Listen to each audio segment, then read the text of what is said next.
अस्सलाम वालेकुम जी दोस्तों, रात का टाइम आ। पार्टी रात को आ चुकी है। अज 21 मॉडल 260 दिता। ये खान साहब अपने तो थोड़े जे सफ़र ते आ। अब्दुल्ला खान साहब इन्होंने ट्रैक्टर दिता 21 मॉडल 260। पार्टियां नूं वारे दे सौदे लभदे आ, ना रात वेखदे ना दिन वेखदे। मैं कहा सुबह लै जिओ, कहते नहीं जी असीं हुणे लैके जाना, साडे कोल पार्टी है कि अगे उन्होंने पार्टी किसी नूं देना है।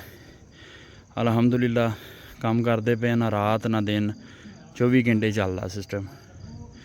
माशाअल्लाह ट्रैक्टर भी सोहना सीगा ते उन्होंने पसंद भी किया आके। बाकी तुसीं ट्रैक्टर की वीडियो ऑलरेडी चैनल के उत्ते वेख चुके हैं। ट्रैक्टर भी चंगा सीगा ते पैसे भी उन्होंने माशाअल्लाह सोहने भरे।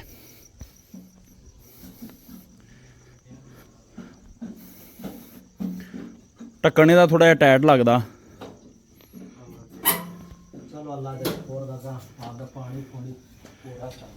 पानी पुनी पूरा ही है।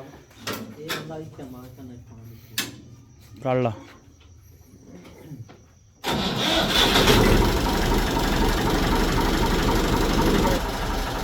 इत्थों थोड़ा ब्रेक ला के कड्डी बाहर।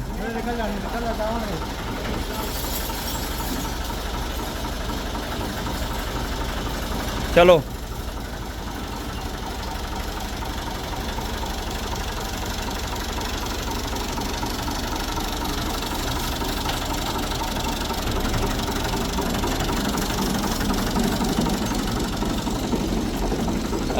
अब्दुल्ला बत्ती बुझा दी।